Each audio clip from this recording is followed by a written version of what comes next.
You may be watering your container tomatoes the same way you always have, and still wondering why the plants look tired, the leaves curl a little, and the fruit never seems as full or as sweet as you hoped. Most people think the answer is buying another fertilizer or spending more money, but that is often where they lose both time and a good harvest. I learned that lesson the hard way, and I wish someone had told me sooner because one simple thing that usually goes down the kitchen drain completely changed the way I looked at growing tomatoes in containers. I decided to water my tomato plants with rice water for 30 days, and I promised myself I would not expect miracles because I have seen too many gardening tricks that sound exciting but end in disappointment. What happened surprised me in ways I did not expect, and one result showed up much earlier than I thought it would.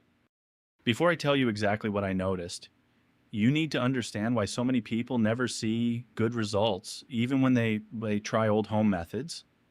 The biggest mistake is not the rice water itself. The biggest mistake is how and when it is used, and that small detail can make all the difference. Many years ago, an older gardener shared something with me that almost nobody talks about anymore, and at the time I did not pay much attention because it sounded too simple to matter. Looking back, I realized he was saving money while growing healthy plants year after year without chasing every new product on the store shelf. That old habit stayed in my mind, and finally I decided to test it for myself instead of believing stories from other people. I kept everything as normal as possible so I could actually see if anything changed. I watered the same way I usually did, and I watched the plants every single day because small changes often tell you much more than dramatic ones. During the first week, I noticed something that made me stop and look twice, but I was not ready to call it a success because there was another sign I wanted to see first. And that part of the story is where things became much more interesting. The second week was where I started paying much closer attention because the plants were giving me small signs that something was changing. And those signs are easy to miss if you only look at your tomatoes every few days. Most people wait until they see bigger fruit before they decide whether something works. But I have learned that healthy tomatoes usually tell their story much earlier. I noticed the new leaves coming in with a deeper green color, and they looked stronger instead of thin and weak. That alone did not convince me because weather can also change how a plant looks. So I kept watching without making any quick decisions. I did not pour rice water on the plants every single day because that is another mistake many people make. More is not always better, and I have seen good plants struggle simply because someone thought extra feeding would produce extra tomatoes. I used plain water most of the time and only added rice water at regular intervals. That slow approach was shown to me many years ago by an older neighbor who never wasted anything from the kitchen. He always smiled when people laughed at his simple methods because every summer his containers were full while others wondered why their plants stopped growing. Very few people still follow habits like that today. Around the middle of the month, another change caught my attention. The flowers seemed to stay healthy, and I noticed fewer of them dropping before they had a chance to produce fruit. I cannot promise that rice water alone caused every improvement because sunlight watering and temperature all matter, but I can honestly say that my plants looked steadier than they usually did during that stage. That gave me enough confidence to keep going without changing anything else. I also learned something that surprised me even more. The kind of rice water you use matters far more than most people realize. And this is exactly where many gardeners accidentally create problems instead of helping their plants. I almost made that same mistake myself during the first few days, and if I had continued, I probably would have believed the whole experiment was a failure. Before the month was over, I discovered a simple detail that cost nothing at all but made a much bigger difference than the rice water itself. And that is the part I never leave out when someone asks me why my container tomatoes stayed healthy for so long. That small detail was much simpler than I expected, and it had nothing to do with buying special rice or mixing expensive products into the water. I stopped using cloudy rice water that had been sitting around for too long because I realized fresh was always the safer choice in my garden. I also never poured large amounts into the container at one time because the soil in a pot behaves very differently than soil in the ground. Many people forget that containers have limited space, and whatever goes into that soil stays there much longer than they imagine. That is where most people make the mistake. They hear that something is good for plants, and they assume using more will give them even better results. I have done that myself years ago, and I ended up slowing down perfectly healthy plants instead of helping them. This time, I stayed patient and treated the rice water as just one small part of a steady routine. I still checked the soil before watering, and I never added more moisture if the container was already damp. That old habit has probably saved more tomato plants than any homemade trick I have ever tried. By the third week, the plants looked fuller, and the stems seemed stronger when I tied them to their supports. I also noticed that the first tomatoes were developing with a nice even shape instead of showing signs of stress. That caught my attention because in previous seasons I often saw uneven growth during warm weather. I cannot say every plant will react the same way because every balcony, every patio, and every backyard is different, but the overall change was enough to convince me that I should finish the full 30 days exactly as planned. Here is where things became even more interesting. A friend visited my garden and asked if I had switched to a new fertilizer because he thought the plants looked healthier than they had the year before. When I told him I had simply been testing an old kitchen habit, he laughed at first, just like I probably would have years ago. After looking more closely, he stopped laughing and started asking questions. That was the moment I realized this forgotten method deserved a fair test instead of quick opinions. But there was still one result I had not seen yet, and it was the result that mattered most to me because healthy leaves are nice to look at, but every gardener is really waiting to see what happens when those tomatoes finally begin to ripen. When the first tomatoes finally began to change color, I found myself walking over to the containers every morning before doing anything else because I wanted to see if all those small changes would lead to something I could actually taste. Healthy leaves are encouraging, and strong stems make a plant look good, but the real test always comes when the fruit starts to ripen. I picked the first tomato a little earlier than I normally would because I could not wait any longer, and it felt firm in my hand, and the skin looked smooth without the small cracks that I sometimes noticed in previous seasons. After I sliced it open, I saw a rich color all the way through, and the flesh held together well instead of becoming soft and watery. The flavor was the part that stayed with me. It tasted full and fresh with a nice balance that reminded me of tomatoes I grew many years ago before I started trying every new gardening product that promised bigger harvests. I am not saying rice water created that flavor all by itself, because sunshine, good soil, and regular care all play their part. But I do believe the steady routine made a difference. Most people keep searching for one magic solution when the real answer is often several simple habits working together. That is something an older gardener explained to me many years ago, and only now do I fully understand what he meant. Another thing surprised me during those 30 days. The containers seemed easier to manage because the plants stayed more consistent, and I spent less time worrying that something was going wrong.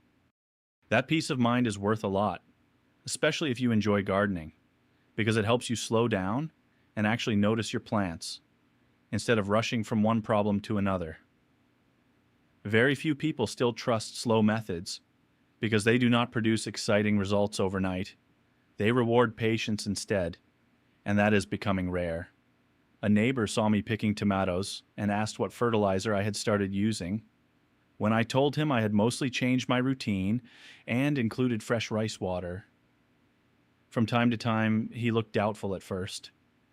A week later, he came back and admitted he had decided to try it on 2 of his own containers just to see what would happen. I smiled because that was exactly how my own experiment had started.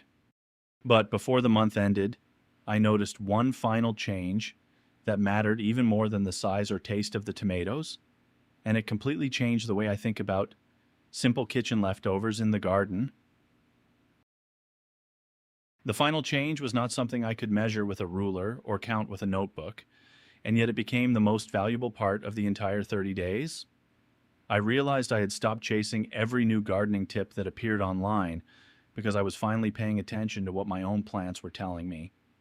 That may sound simple, but most people overlook it. Now, we often believe someone else has the perfect answer when the best clues are already sitting in the container right in front of us. Each morning, I looked at the leaves, the stems, the flowers, and the fruit before reaching for the watering can. If the soil still felt slightly damp, I waited. If the plant looked healthy, I resisted the urge to add something extra. Many gardeners make the mistake of doing too much because they care too much. I know that feeling because I have been there myself. Years ago, I believed that every yellow leaf meant I needed another product, and every slow week meant the plant needed more feeding. Now I know that patience solves many problems before they become real problems. The rice water became part of that lesson instead of being the whole lesson. I continued using fresh, unsalted rice water from rice that had simply been rinsed, and I used it only from time to time while keeping everything else as steady as possible. That old habit cost nothing, and it meant I was putting something useful back into the garden instead of pouring it down the drain. There is a quiet satisfaction in that. It saves a little money, and it reminds me that simple methods still have value when they are used with common sense. Around the end of the month, I counted the tomatoes that were ready to harvest, and I noticed I had more healthy fruit than I usually expected from containers of the same size. The difference was not unbelievable, but it was enough to make me repeat the same routine again. That is how I judge any gardening method. If I willingly use it again the following season, then it has earned its place. Still, there was one important question that friends kept asking me over and over. They wanted to know whether this method works for every tomato plant and whether there are times when it should be avoided. The answer is not as simple as yes or no, and understanding that difference may save you from making the same mistake that causes many people to give up on an otherwise useful old method too soon. When people ask me if this works for every tomato plant, I always give the same answer because I would rather be honest than promise something that no gardener can guarantee. Every container is different, and every season has its own surprises. A tomato growing on a sunny patio will not behave exactly like one sitting on a shaded balcony, even if they receive the same care. That is why I never expect rice water to solve every problem. If the soil is poor, if the container is too small, or if the plant spends most of the day without enough sunlight, then no old method can completely fix those things. Many people become disappointed because they expect one simple change to replace good gardening habits. That is where they usually go wrong. Rice water worked best for me because it became part of a routine that stayed steady from the beginning to the end. I watered only when the soil actually needed it. I removed damaged leaves when I saw them. I gave the plants enough room to grow, and I kept watching instead of guessing. Those habits cost nothing, but they often matter more than expensive products. One thing I also learned during those 30 days was not to compare my garden with someone else's. We all have different weather, different containers, and different growing conditions. The only comparison that really matters is whether your plants look better than they did last week. That simple way of thinking took away a lot of unnecessary worry. An older friend once told me that tomatoes reward consistency more than perfection, and I believe he was right. You do not have to do everything perfectly every single day. You simply need to avoid making the same mistake again and again. Looking back, I do not remember the experiment because it gave me the biggest tomatoes I have ever grown. I remember it because it reminded me that forgotten habits often deserve another chance before we dismiss them. Sometimes the smallest changes quietly produce the most satisfying results. As the 30th day came to an end, I stood beside those containers and realized I had learned something much more valuable than whether rice water could help tomatoes grow. I had rediscovered the confidence to trust careful observation instead of quick promises. There was still one final thought I wanted to share because it is the reason I continue using this simple method today, and it has very little to do with tomatoes themselves and everything to do with enjoying the time we spend in the garden. When I think back to those 30 days, I do not remember them as an experiment anymore. I remember them as a reminder that the garden has always rewarded simple habits more than complicated plans. That small bowl of fresh, unsalted rice water was never a miracle, and I'm glad it was not, because real gardening has never been about finding one secret that fixes everything. It has always been about paying attention, doing the little things well, and giving your plants enough time to respond. That is exactly what happened with my container tomatoes. They looked healthier, they stayed more consistent through the season, and I harvested fruit that made me happy to carry into the kitchen. Just as important, I spent less money chasing products that promised quick results and more time enjoying the quiet routine that first made me love gardening many years ago. If you decide to try this method, I hope you do it the same way I did. Keep everything else as steady as possible and let your own plants tell you whether they like the change. Do not expect overnight success, and do not give up after a few days, because tomatoes often reward patience more than speed. Very few people still trust forgotten kitchen habits because they seem too ordinary to matter, but sometimes those simple ideas survive for generations for a very good reason. Even if you discover that your plants only improve a little, you have still learned something valuable about your own garden, and that knowledge stays with you much longer than any bottle from a garden center. I know I will continue using fresh rice water from time to time because it fits naturally into the way I garden now. It costs nothing. It takes almost no extra effort. And it reminds me that useful things should not be wasted when they can still serve a purpose. Every growing season teaches us something new if we are willing to slow down and notice the small changes that happen day by day. That may be the greatest reward of all, because a good harvest fills the table for a while. But confidence in your own garden stays with you year after year. I hope my 30-day experience encourages you to look at simple old methods with fresh eyes, because sometimes the answer is already sitting in your kitchen waiting to be used. And in the next growing season, I will be testing another forgotten gardening habit that many people have stopped using, even though older gardeners once trusted it every single year.